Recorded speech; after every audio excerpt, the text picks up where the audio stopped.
This movie, The Witness, is a South Korean movie which released in 2018 and starts with Shang, an ordinary man whose life spirals into a nightmare after he becomes the sole witness to a brutal murder. What begins as a night of celebration soon turns into a terrifying game of survival against a ruthless killer. The story opens with Shang celebrating with his friends at a party. He's just bought a new apartment, and life is good. He has a loving wife, Sajin, and a baby daughter waiting for him at home. Calling his wife, Shang tells her he'll be late and that she should go to bed without waiting up. After drinking heavily, he drives home alone. Elsewhere, a black car pulls into a quiet gas station. The driver, a man with a cold, emotionless expression, hands cash to the attendant. From the car's trunk comes a muffled sound. Someone inside is struggling.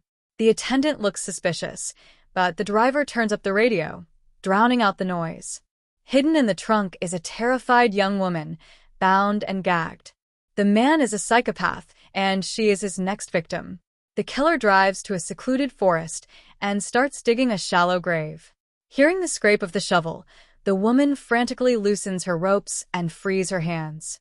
When the man opens the trunk, she punches him and bolts into the darkness. Enraged, he gives chase. The woman stumbles out of the forest and spots a large apartment complex nearby. Desperate, she runs toward it, screaming for help. This is Shang's building. Shang, drunk and disoriented, is in the elevator with a woman from the 4th floor who nervously asks if he heard something outside.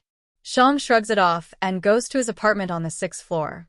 Inside, his wife and daughter are asleep. Shang pours another drink and steps onto his balcony, just in time to see the young woman below, cornered by the psycho, who savagely beats her with a hammer. Frozen in horror, Shang can't move. The killer senses eyes on him and looks up. Panicked, Shang tries to call the police, but Sajin turns on the light, startling him. He frantically switches it off. Terrified, the killer has now pinpointed their apartment. The man stares up at the building and makes a chilling gesture. He will kill whoever saw him. Moments later, he vanishes from sight. Shang's fear deepens when he realizes the killer is entering the building. Shang grabs a baseball bat and waits by the door, trembling. He imagines the psycho breaking in and murdering his family. Meanwhile, the injured girl below manages to call emergency services, but before help arrives, the killer finishes her off.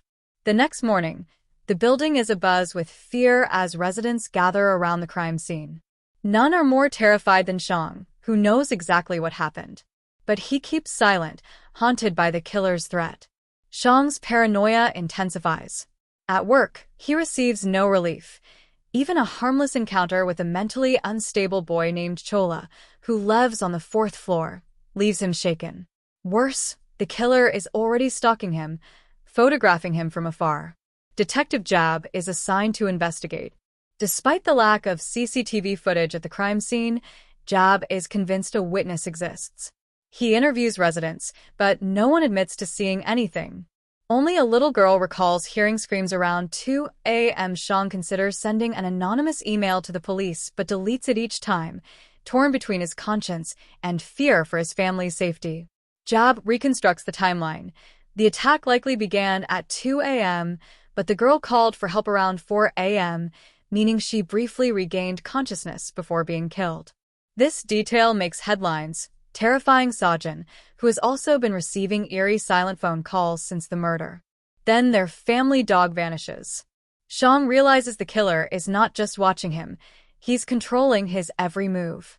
The police investigation seems to hit a breakthrough when they zero in on the victim's boyfriend. He becomes the prime suspect and is later found dead, apparently by suicide. Evidence found in his apartment paints him as the killer, but Jab isn't convinced. The crime scene feels staged. That night, the woman from the 4th floor confronts Shang, accusing him of lying. She also witnessed the murder and has been receiving threatening calls. She urges him to come forward, but he denies everything and slams the door in her face. Moments later, she's ambushed and killed by the psycho in her own apartment. Shang witnesses the murder from a distance, paralyzed by fear once again. When Shang flees, his phone accidentally reveals his presence to the killer, triggering a chase. He narrowly escapes and finds his family, but his silence only deepens Jab's suspicions. To protect himself, Shang publicly declares that the arrested boyfriend was indeed the killer, convincing the real murderer to stop targeting him, for now. Days pass. The missing woman's husband puts up posters, but Shang stays quiet, prioritizing his family's safety. Jab, however, remains relentless. By tracking a stolen black car tied to the crime, he locates the killer's hideout but lacks proof to arrest him. Eventually, Jab confronts Shang directly, begging him to testify. He explains there are only 3 witnesses: Shang, the missing woman, and Chola, whose mental instability makes him unreliable. Without Shang, justice is impossible.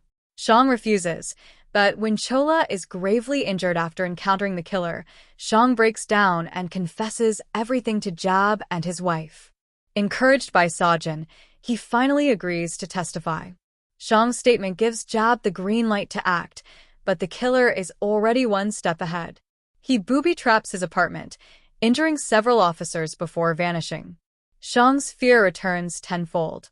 On his way home, he's ambushed by the grieving husband of the murdered woman, who confesses the killer ordered him to kill Shang in exchange for his wife's life. Jab intervenes, but it's too late. The psycho's grip over their lives is absolute. Back at home, Sajin receives a blood-soaked bag containing their dog's severed head. The killer murders a police officer guarding her and storms the apartment. Sajin hides their daughter and tries to fight back, but the psycho's rampage draws attention from other residents. Realizing he's now exposed, the killer flees into the forest.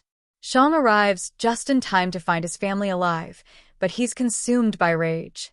He chases the murderer into the woods, leading to a brutal, rain-soaked fight. Both men nearly drown in rising floodwaters, but Shang survives. Standing over the dying killer, Shang raises a rock to strike, but decides against it. Killing would make him no different from the monster he fears. Instead, he walks away, choosing peace for his family over vengeance. In the aftermath, Shang relocates with Sajin and their daughter, determined to start anew. Life slowly returns to normal, but the trauma lingers. One day, he visits the spot where the first murder occurred. Standing there, he screams for help, just like the young woman did that night. No one responds.